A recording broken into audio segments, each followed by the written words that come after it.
오늘 하나님의 말씀은 고린도전서 15장 1절부터 11절까지 말씀입니다. 고린도전서 1장부터 11절 함께 교독하고 마지막 절 함께 읽도록 하겠습니다. 형제자매 여러분, 내가 여러분에게 전한 복음을 일깨워 드립니다. 여러분은 그 복음을 전해받았으며 또한 그 안에 서 있습니다. 내가 여러분에게 복음으로 전해드린 말씀을 헛되이 믿지 않고 그것을 굳게 잡고 있으면 그 복음을 통하여 여러분도 구원을 얻을 것입니다. 나도 전해받은 중요한 것을 여러분에게 전해드렸습니다. 그것은 곧 그리스도께서 성경대로 우리 죄를 위하여 죽으셨다는 것과 무덤에 묻히셨다는 것과 성경대로 사흔날에 살아나셨다는 것과 게바에게 나타나시고 다음에 12제자에게 나타나셨다고 하는 것입니다. 그 후에 그리스도께서는 한 번에 500명이 넘는 그들에게 나타나셨는데 그 가운데 더러는 세상을 떠났지만 대다수는 지금도 살아 있습니다. 다음에 야고보에게 나타나시고 그 다음에 모든 사도들에게 나타나셨습니다. 그런데 맨 나중에 다리 차지 못하여 난 자와 같은 나에게도 나타나셨습니다. 나는 사도들 가운데서 가장 작은 사도입니다. 나는 사도라고 불릴 만한 자격도 없습니다. 그것은 내가 하나님의 교회를 박해했기 때문입니다. 그러나 나는 하나님의 은혜로 오늘의 내가 되었습니다. 나에게 베풀어 주신 하나님의 은혜는 헛되지 않았습니다. 나는 사도들 가운데 어느 누구보다도 더 열심히 일하였습니다. 그러나 이렇게 한 것은 내가 아니라 나와 함께 하신 하나님의 은혜입니다. 함께 읽겠습니다. 그러므로 나나 그들이나 할 것 없이 우리는 이렇게 전파하고 있으며 여러분은 이렇게 믿었습니다. 아멘. 할렐루야. 우리 주님께서 부활하셨습니다. 우리의 예배를 받으실 부활하신 주님께 우리 한번 다시 박수로 영광 올려드렸으면 좋겠습니다. 아멘. 저도 코로나19에 감염되어서 시름시름 앓다가 부활해서 다시 이 자리 가운데 설 수 있게 되었는데요. 사실은 이렇게 우리가 일상 가운데서 이런 허접한 상황들에도 종종 이렇게 부활이라는 단어를 사용하기도 하지요. 그런데 성경이 증거하고 있는, 그리고 교회가 믿고 전하고 있는 예수 그리스도께서 부활하신 이 사건, 이 부활은 무슨 제가 코로나에서 앓다가 부활했다 이런 얘기와는 비교되지 않는 아주 엄청난 사건입니다. 그래서 이렇게 우리가 일상에서 사용하는 어떤 그런 단어로서 부활은 감히 사용하기도 민망한 그런 것이죠.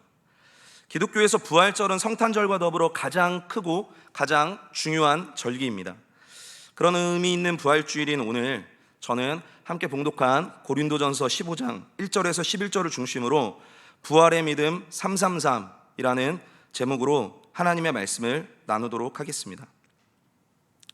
자꾸 목이 안 좋아서 목을 좀 아끼라고 하는데 예배를 드리다 보면 목을 아낄 수가 없어요. 너무나도 성령의 임재가 있어서 찬양을 안 할 수가 없고, 기도할 때에 또 제가 또 순복음 교인이고 오순절 신앙을 갖고 있다 보니까 부르짖어 기도하지 않을 수가 없습니다. 하지만 주님께서 늘 치료해 주셔서 이렇게 또 말씀을 전하게 되었으니까 혹시라도 불편하신 점이 있으시더라도 은혜로 양해해 주시기를 부탁드리겠습니다.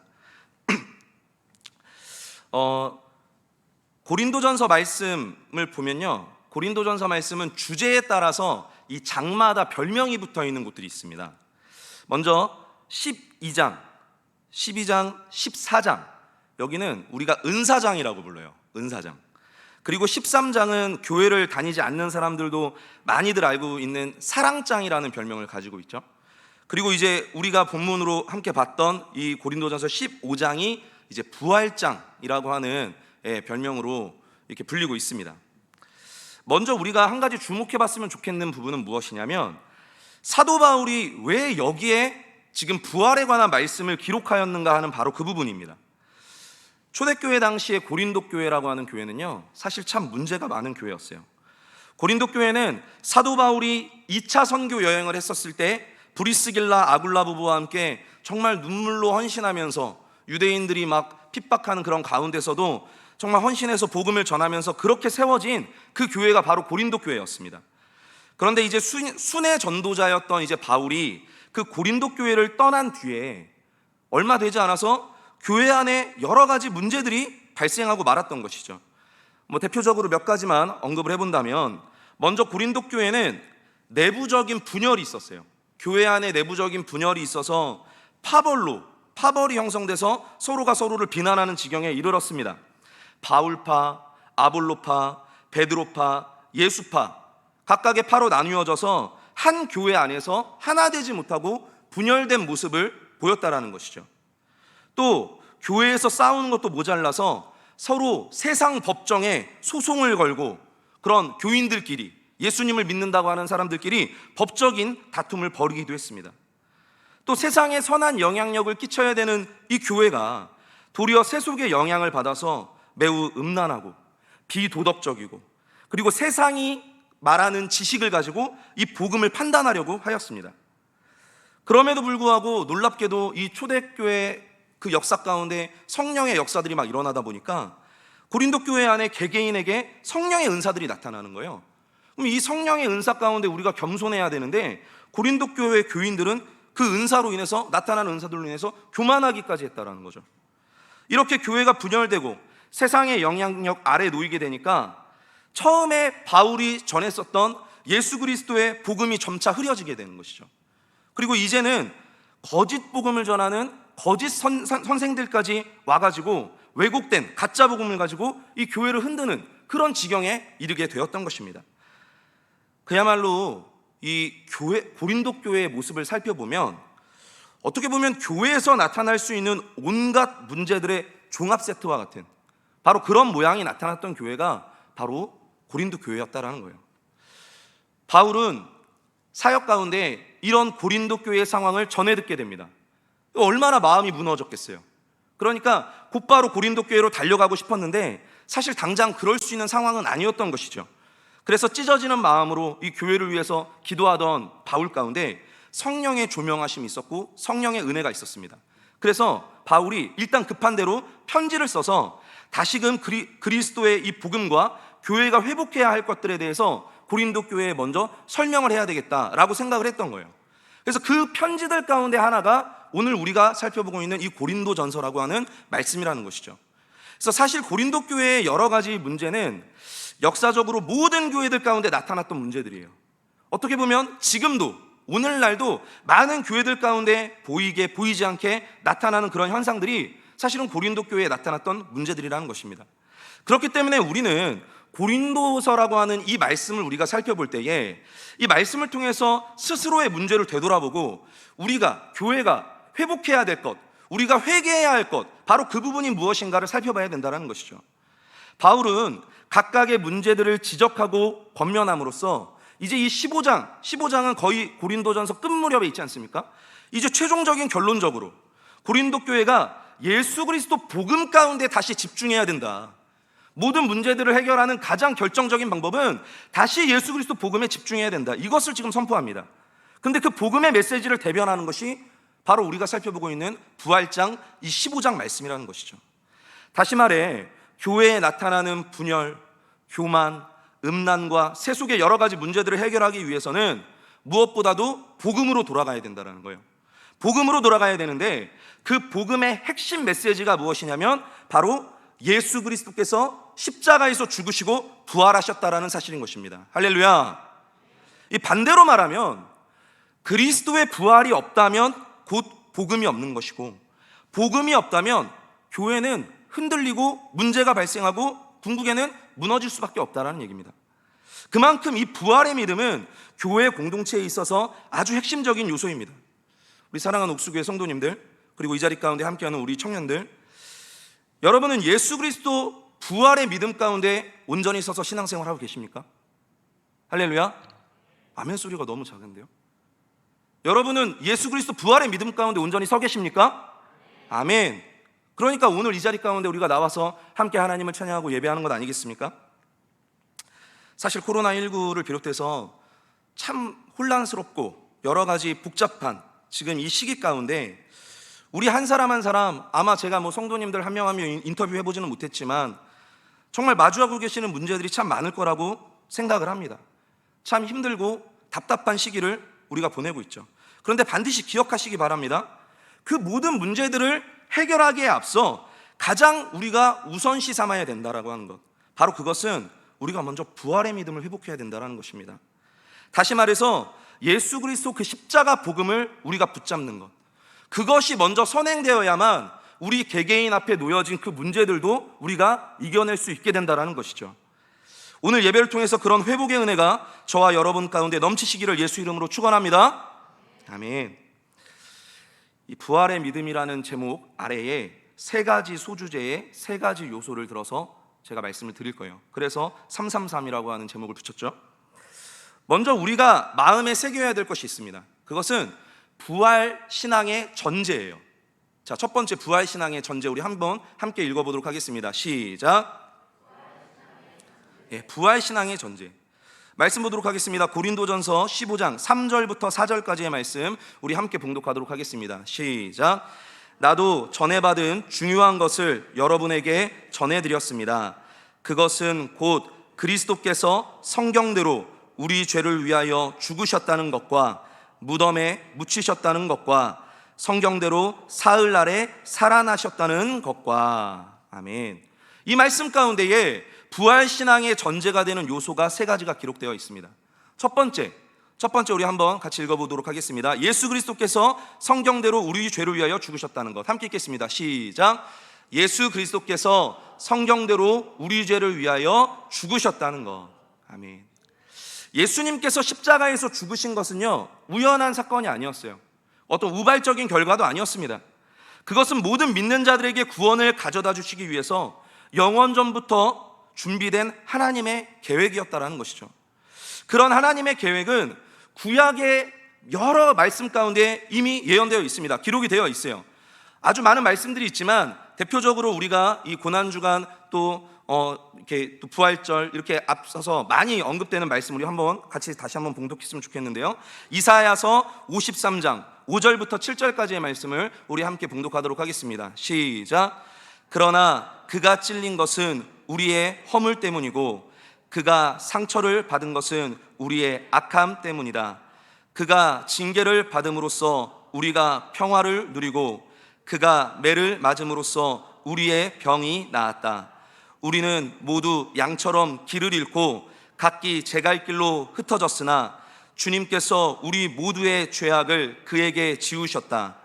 그는 굴욕을 당하고 고문을 당하셨으나 아무 말도 하지 않았다. 마치 도살장으로 끌려가는 어린 양처럼, 마치 털 깎는 사람 앞에서 잠잠한 암양처럼 끌려가기만 할 뿐 아무 말도 하지 않았다. 아멘. 이사야라고 하는 예언자는요, 주전 739년경 예수님께서 이 땅에 오시기 무려 700년도 더 된 그때에 예언자로서 소명을 받고 사역했었던 인물인데, 이미 그를 통한 예언의 말씀 가운데에 예수님께서 우리의 죄를 대신해서 십자가에 죽으실 것이 다 기록이 되어 있다라는 거예요. 기독교 복음이 진리인 이유가 이게 너무나도 놀라운 거죠. 이미 오래전에 구약에 예언되어 있었던 모든 사건들이 빠짐없이 하나도 빠짐없이 성취되었다라는 바로 그 사실입니다. 예수님의 십자가 사건도 마찬가지입니다. 예수님의 십자가 죽음은 바로 기록된 성경의 말씀이 성취되었던 사건으로 세상을 통치하시는 하나님의 섭리가 어떻게 드러나는지 바로 그것을 보여주신, 그것을 증명하신 사건이라는 것을 알 수가 있는 것이죠. 자, 두 번째로 부활신앙의 전제가 되는 요소, 예수님은 분명히 십자가에서 죽으셔서 장사 지낸 바 되었다는 것입니다. 우리 2번 함께 읽도록 하겠습니다. 시작. 예수님은 죽으시고 무덤에 묻히셨다. 아멘. 초대교회 당시 거짓 교사들로부터 시작해서 심지어 오늘날에 이르기까지 거짓 교사들이 많이 이야기하는 것, 그것은 무엇이냐면 예수 그리스도의 실제적인 죽으심을 부정하려고 했다는 것입니다. 대표적으로 예수께서 죽으셨던 것이 아니라 단지 그냥 의식을 잃었다가 후에 정신을 차린 것이다, 이런 식의 주장을 합니다. 그러나 예수님께서 십자가에서 죽으셨다라는 사실이 부정되면요, 그의 죽음으로 인해서 우리의 죄가 속량되었다라고 하는 이 복음의 메시지 전체가 부정당하게 됩니다. 그러나 기록된 말씀에 의하면 예수님은 분명히 우리의 죄를 대신 지시고 십자가에서 죽으셨다는 사실을 알 수가 있습니다. 우리 마가복음 15장 44절에서 45절 말씀 함께 봉독하도록 하겠습니다. 시작. 빌라도는 예수가 벌써 죽었을까 하고 의아하게 생각하여 백부장을 불러서 예수가 죽은 지 오래되었는지를 물어보았다.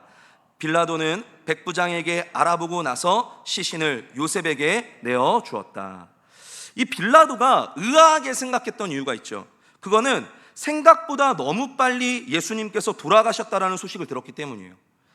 역사 기록에 의하면 일반적으로 십자가형을 받고 죽는 사형수는요, 때로는 십자가에서 일주일이나 매달려 있었을 정도로 며칠 동안이나 매달려 있다가 죽었다라고 합니다.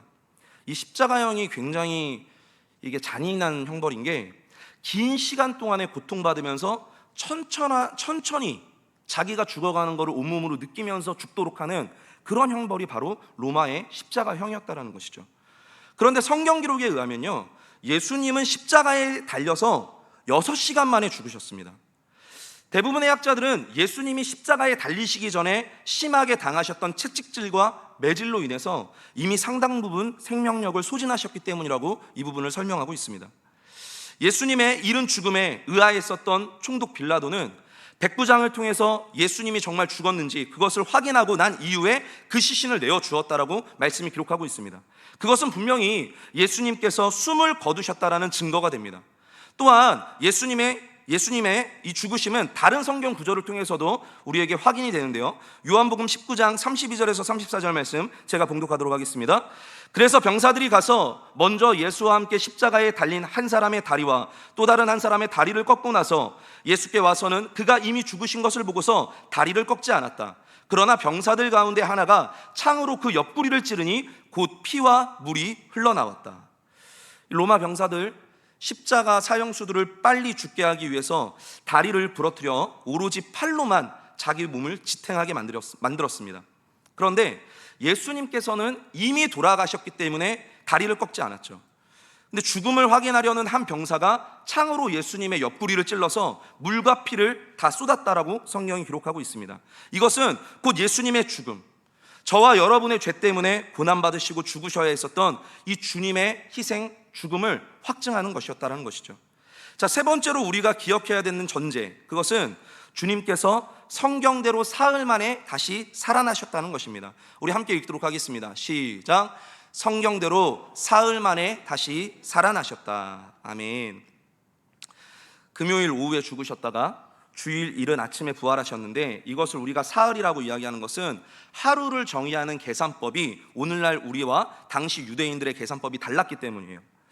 예수님은 요나가 밤낮 사흘을 큰 물고기 뱃속에 있었던 것 같이 인자도 밤낮 사흘을 땅속에 있으리라, 이렇게 말씀하셨죠. 시편 16편과 110편을 비롯한 구약의 여러 말씀들이 예수님께서 부활하실 거라는 사실을 이미 예언하고 있습니다. 예수님께서 부활하지 않으셨다면 예수께서 그리스도라는 것, 곧 그분이 하나님의 아들이시고 그분이 하나님이시고 그분이 우리가 믿는 믿음의 대상이라고 하는 이 모든 사실을 부정당하게 됩니다. 그러나 예수님은 말씀대로 죽으셨다가 다시 살아나심으로써 오직 예수만이 길이요 진리요 생명이심을 증명해 보이셨던 것입니다. 이렇듯 부활의 믿음은 성경대로 우리 죄를 위하여 죽으셨다는 것과 무덤에 묻히셨다는 것과 성경대로 사흘 만에 살아나셨다라는 이 사실을 전제하고 있습니다. 그런데 앞선 1번, 2번은 뭐 그렇다 쳐도 세 번째, 사흘 만에 다시 살아나셨다, 이것이 사실 사람의 이성으로서는 쉽게 받아들이기가 어려운 내용입니다. 지금도 많은 사람들이 아니 어떻게 죽은 사람이 다시 살아날 수 있냐, 이게 우리의 이성으로 받아들일 수 없는 내용이기 때문에 어떻게 이런 초자연적인 현상을 우리가 믿을 수 있느냐라며 부활을 믿지 못하고 있습니다. 심지어 교회를 다니는 사람조차도 다시 사신 예수님에 대한 믿음이 흔들릴 때가 있다는 것이죠. 고린도전서 15장 12절 말씀은 이런 불신앙을 지적하고 있습니다. 제가 봉독하겠습니다. 그리스도께서 죽은 사람 가운데서 살아나셨다고 우리가 전파하는데 어찌하여 여러분 가운데 더러는 죽은 사람의 부활이 없다고 말합니까? 지금 바울이 지적하고 있는 거예요. 고린도 교회에서도 더러 예수님의 부활을 믿지 못하고 부활을 부정하는 사람들이 있었습니다. 예수를 그리스도라고 고백하고 주님으로 영접한 사람들이 모인 이 교회에서 예수님의 부활을 믿지 못한다면 어떻게 그 공동체가 교회라는 이름을 가질 수 있겠습니까? 그리하여 우리가 부활 신앙을 위해 두 번째로 살펴봐야 할 것은 바로 부활의 증거입니다. 두 번째, 부활의 증거. 자, 하나님의 말씀인 성경은 연약한 우리에게 부활의 증거 몇 가지를 전해주고 있습니다. 여러 가지가 있을 수 있지만 세 가지만 살펴보도록 하겠습니다. 첫 번째, 빈 무덤입니다. 한번 따라해 보실까요? 빈 무덤. 자, 유대 사회에서 화제의 인물이었던 예수님의 돌무덤은요, 예수님을 따르는 사람들에게도 예수님을 반대했던 사람들에게도 모두 다 그 장소가 알려져 있었어요. 모두에게. 예수님을 반대했던 유대의 종교 지도자들은 총독 빌라도에게 요청해서 병사들로 하여금 예수님의 무덤을 당분간 지켜달라고 요청을 합니다. 그러나 결국 예수님께서 부활하셨다는 소식을 접하게 되죠. 우리가 알고 있는 대로. 그러니까 예수님의 부활, 이 예수님의 부활이라고 하는 사건은 예수를 반대했었던 그 반대파 유대 종교 지도자들 가운데는 굉장히 다급한 소식이었어요. 이거 어떻게 해야 되나? 그래서 우리 마태복음 28장 12절 13절 말씀 함께 봉독해 보도록 하겠습니다. 시작. 대제사장들은 장로들과 함께 모여 의논한 끝에 병사들에게 은돈을 많이 집어주고 말하였다. 예수의 제자들이 밤중에 와서 우리가 잠든 사이에 시체를 훔쳐갔다 하고 말하여라. 예수님께서 부활하셨다는 소식을 들었으면 사실은 당장 예수님을 믿어야 정상 아니겠습니까? 그런데 예수님을 믿기보다는 여전히 자신들이 갖고 있는 이 기득권을 지키기 위해서 애썼던 이 유대 종교 지도자들, 어떻게 보면 굉장히 심지가 굳다고 생각할 수도 있는 것 같아요. 어차피 믿기 싫으면 끝까지 안 믿는 거예요. 그러니까 이런 사람들을 보면서 무슨 생각을 하게 되냐면, 이 믿음이라고 하는 것은요, 믿어지는 것이고 주어지는 것이기도 하지만 때로는 내가 선택하는 것이 아닐까라는 생각을 해보게 됩니다. 믿음은 내가 선택하는 거예요. 아무튼 이들의 계략대로 실제로 초대교회 당시에 이 예수를 부정하는 사람들, 예수를 믿지 않은 많은 사람들은요, 예수의 시체를 누군가 훔쳐갔을 거라고 여깁니다. 심지어 지금도 일부 사람들은 그런 의심을 하고 있죠. 그렇게 이야기하는 사람들이 굉장히 많아요. 그런데 부활하신 예수님을 만나고 오순절날 성령 침례를 받기 전까지 겁쟁이들처럼 도망갔었던 이 예수님의 제자들이 과연 로마 병사들의 경비를 뚫고 예수님의 시체를 훔쳐올 수 있었을까? 그런 의문이 드는 게 사실이죠. 오히려 유대 종교 지도자들의 이 반응, 자, 어찌되었든 예수님의 무덤이 비어 있으니까 지금 그런 거짓말을 해서 소문을 퍼뜨리라고 이 계략을 이야기한 것 아니겠습니까? 그러니까 이 유대 종교 지도자들의 반응을 살펴보면 예수님의 무덤이 비어 있었다는 사실을 지금 인정하고 있는 거예요. 예수의 무덤이 비어 있으니 제자들이 훔쳐간 것이라고 소문을 내자라고 하는 것은 역설적으로 빈 무덤을 확증하여서 부활이 역사적 사실이었음을 우리에게 증거해주고 있습니다. 자, 두 번째 증거, 한번 자막 같이 읽어볼까요? 부활의 첫 목격자인 여성들. 시작. 부활의 첫 목격자인 여성들. 예수님에 대한 이야기가요, 각각 마태, 마가, 누가, 요한, 이들이 기록한 사복음서를 통해서 우리에게 전해지고 있습니다. 근데 마태복음을 보면요, 막달라 마리아와 또 다른 마리아가 부활하신 예수님을 처음으로 만났다고 기록하고 있어요. 마가복음을 보면 막달라 마리아와 야고보의 어머니 마리아와 예수님의 제자인 야고보와 요한의 어머니 살로메가 천사로부터 예수님의 부활 소식을 처음 듣고 막달라 마리아가 부활하신 예수님을 처음 목격했다라고 기록하고 있습니다. 누가복음은 막달라 마리아와 요한나와 야고보의 어머니 마리아와 이들과 함께 있던 다른 여자들이 천사들에게 예수님의 부활 소식을 듣고 사람들에게 이 사실을 알렸다라고 기록하고 있어요. 마지막으로 요한복음은 막달라 마리아가 가장 먼저 빈 무덤을 발견했고 주님이 없음으로 울고 있다가 천사 둘과 함께 부활하신 예수님을 만났다라고 기록하고 있습니다. 여기에 두 가지 포인트가 있습니다. 첫 번째 포인트는 복음서 기자들 모두가 하나같이 예수님의 부활을 처음 목격한 대상들이 여성들이었다라고 하는 공통적인 진술을 하고 있다는 거예요. 예수님 당시 사회에서 여성의 인권은 우리가 상상하는 것보다도 훨씬 더 낮았죠.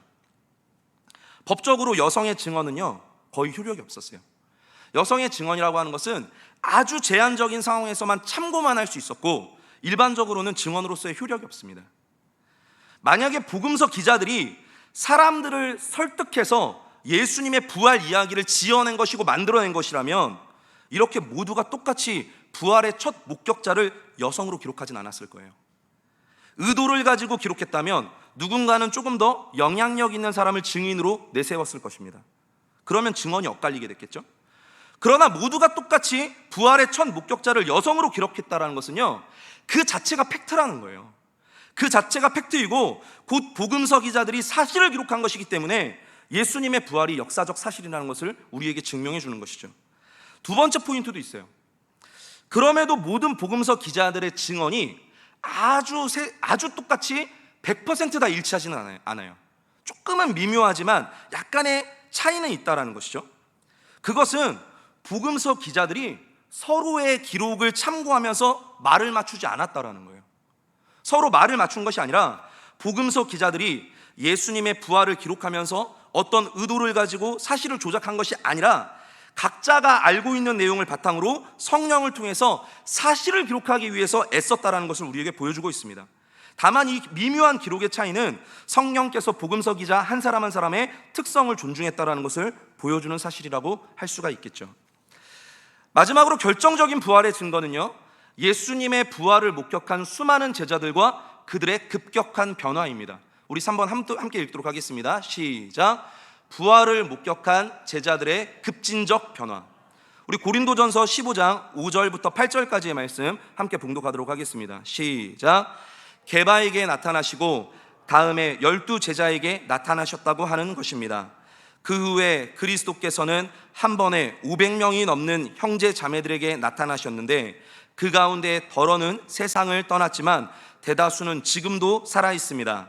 다음에 야고보에게 나타나시고 그 다음에 모든 사도들에게 나타나셨습니다. 그런데 맨 나중에 다리 차지 못하여 난 자와 같은 나에게도 나타나셨습니다. 아멘.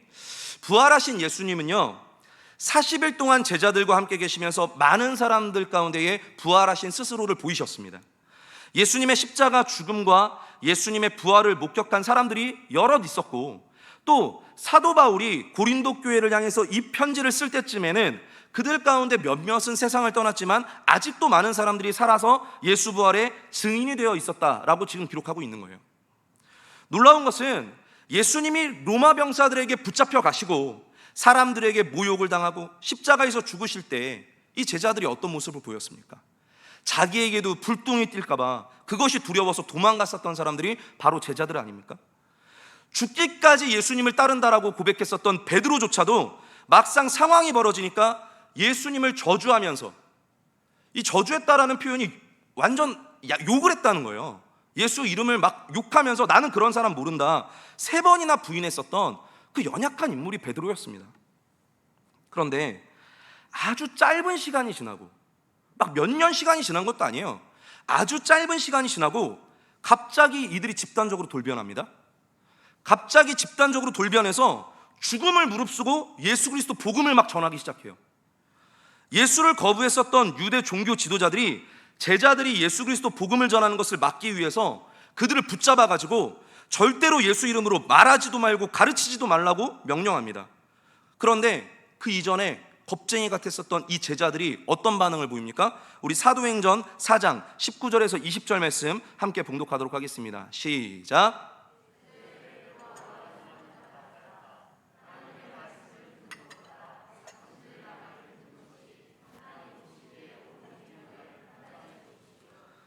우리는 보고 들은 것을 말하지 않을 수 없습니다. 놀라운 변화를 보이지 않습니까? 자, 심지어는 말로만 그만하라고 말한 게 아니라 폭력과 핍박 가운데 어떤 반응을 보였습니까? 이번엔 제가 봉독하도록 하겠습니다. 사도행전 5장 40절에서 42절입니다. 그리하여 그들은 사도들을 불러다가 때린 뒤에 예수 이름으로 말하지 말라고 명령하고서 놓아주었다. 사도들은 예수의 이름 때문에 모욕을 당할 수 있는 자격을 얻게 된 것을 기뻐하면서 공의회에서 물러나왔다. 그들은 날마다 성전에서 그리고 이 집 저 집에서 쉬지 않고 가르치고 예수가 그리스도임을 전하였다. 아멘. 사도 바울조차도 본래 예수 믿는 사람들을 이단으로 여기고 붙잡아서 핍박하는 데 앞장섰던 사람이었는데 그것에 대해서 바울 스스로도 이렇게 이야기하는 건 아니겠습니까? 15장 9절, 고린도전서 15장 9절에 나는 사도들 가운데서 가장 작은 사도입니다. 나는 사도라고 불릴 만한 자격도 없습니다. 그것은 내가 하나님의 교회를 박해했기 때문입니다. 그러나 부활하신 예수님을 만나고 변화해서 자신의 삶을 다해서, 자신의 인생을 다해서 복음을 전하는 인물이 되지 않았습니까? 예수의 부활을 목격했었던 제자들이, 예수님을 반대했던 사람들이 가득했던 예루살렘에서 도망가지 않고 그 주님의 명령을 듣고 약속한 성령을 기다리면서 함께 모여서 기도했을 때에 약속대로 오순절날 성령 충만함을 받게 되죠. 그리고 예수의 복음, 그 십자가 죽으심과 부활과 다시 오심을 사람들 가운데 뛰쳐나가서 전파하기 시작합니다. 언제까지? 자기들이 죽기까지요. 자신들의 생명을 다해서 순교하기까지. 기독교가 놀라운 종교인 것은요, 기독교의 역사는 그 시작부터 핍박과 박해 역사를 가지고 있다는 거예요.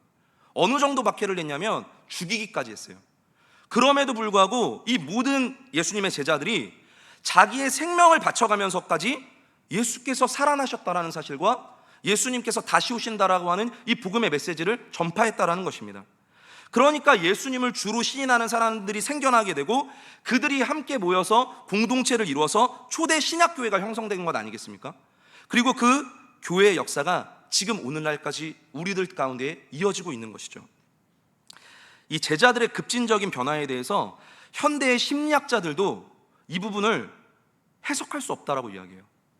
모두가 집단적인 광기에 사로잡혀서 어떤 정신병에 걸린 게 아니라면 그럴 가능성은 없잖아요. 모두가 이렇게 급진적으로 여러 사람이 변화하는 것은 이건 사실이 전제돼야만 가능하다, 이렇게 이야기를 해요. 그러므로 예수님의 십자가 죽으심과 부활이 분명한 역사적 사실이라는 것을 기억하시기 바랍니다. 자, 그렇다면 마지막으로 예수님의 부활 사건이 우리에게 주는 의미는 무엇일까요? 우리 부활의 의미, 자, 고린도전서 15장 10절부터 11절 말씀 함께 봉독하도록 하겠습니다. 시작. 그러나 나는 하나님의 은혜로 오늘의 내가 되었습니다. 나에게 베풀어 주신 하나님의 은혜는 헛되지 않았습니다. 나는 사도들 가운데 어느 누구보다도 더 열심히 일하였습니다. 그러나 이렇게 한 것은 내가 아니라 나와 함께 하신 하나님의 은혜입니다. 그러므로 나나 그들이나 할 것 없이 우리는 이렇게 전파하고 있으며 여러분은 이렇게 믿었습니다. 아멘. 제가 설교 서두에 애초에 이 고린도전서라고 하는 말씀은 고린도 교회에 나타나는 여러 가지 신앙의 문제를 해결하기 위해 기록된 것이라고 함께 나누었죠. 고린도 교회의 문제는요, 교만했다라는 거예요. 교만해서 복음을 잃어버리고 분열하고 그리고 세속에 물들어가는 그런 모습을 보였습니다. 그러나 여전히 예수 그리스도의 부활 신앙을 잡고 있었던 이 바울의 고백을 한번 살펴보세요. 이 바울의 고백을 보면 그런 문제 있었던 고린도 교회와 엄청난 차이가 있다는 것이 느껴지지 않습니까? 바울은요, 자기 자신을 내세우지 않고 자기가 그렇게 할 수 있었던 것이 전적으로 하나님의 은혜라고 고백하고 있어요. 오직 하나님의 은혜로 부름을 받아서 사도로서, 복음 전파자로서, 제자로서 열심히 일하며 헌신하면서 달려왔다, 이렇게 지금 고백하고 있는 거예요. 다시 말하면 예수 그리스도의 부활을 믿는 믿음은 우리의 삶 가운데에 무엇을 기억하게 하냐? 하나님의 은혜를 기억하게 만든다는 것입니다. 하나님의 은혜를 기억하게 만들어요. 삶이 너무 버거워서 우리 가운데 너무나도 많은 문제들이 있어서 코로나로 인해서 교회에 나오지 못하고 모이지 못하고 하다 보니까 위축돼서 어느새 신앙의 우선순위는 뒤로 밀려가고 복음의 가치보다 세상의 가치를 쫓아가고 나아가 예수 그리스도 십자가, 그 놀라운 하나님의 은혜마저 잃어버리는 것이 오늘날 우리들의 모습이라면 부활의 믿음은 다시금 우리 삶이 하나님의 은혜 앞에 서도록 만든다는 것입니다. 할렐루야. 자, 두 번째로 예수님의 부활은 곧 우리도 부활하게 될 것이라는 표징이라는 것입니다. 여기서 한 가지 말씀드리고 싶은 것이 무엇이냐면 소생과 부활은 차이가 있다는 거예요. 여러분, 부활에 대한 개념을 우리가 명확하게 이해를 해야 되는데, 예수님의 사역 가운데 죽은 나사로가 살아나잖아요. 죽은 나사로가 살아난 건 이건 소생입니다. 왜냐? 나사로는 소생해서 다시 살아났는데 결국에 어떻게 돼요? 시간이 지나면 다시 죽어요. 근데 부활은 죽지 않습니다. 부활은 다시 죽음이라는 게 경험되지 않는 것을 이야기합니다. 이것을 기억하면서 우리 고린도전서 15장 20절에서 22절 말씀 함께 봉독하도록 하겠습니다. 시작. 그러나 이제 그리스도께서는 죽은 사람들 가운데서 살아나셔서 잠든 사람들의 첫 열매가 되셨습니다. 한 사람으로 말미암아 죽음이 들어왔으니 또한 한 사람으로 말미암아 죽은 사람의 부활도 옵니다. 아담 안에서 모든 사람이 죽는 것과 같이 그리스도 안에서 모든 사람이 살아나게 될 것입니다. 아멘. 아무리 성공한 사람도요, 아무리 인기가 있는 사람이라도 피할 수 없는 문제가 바로 죽음의 문제 아니겠습니까? 우리 인생은 이 죽음이라고 하는 문제를 해결하지 않고서는 결국 좌절할 수밖에 없는 거죠.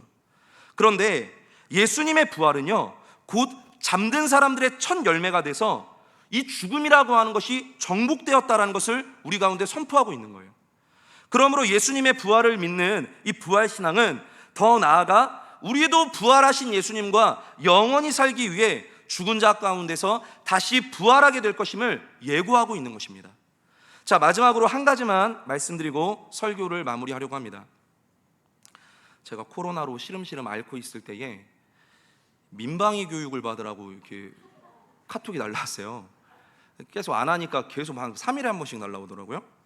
그래서 갑자기 그냥 막 누워서 이 민방위 교육 받으라고 하는 이 메시지를 보면서 생각을 하다 보니까 좀 웃긴 생각이 좀 나더라고요.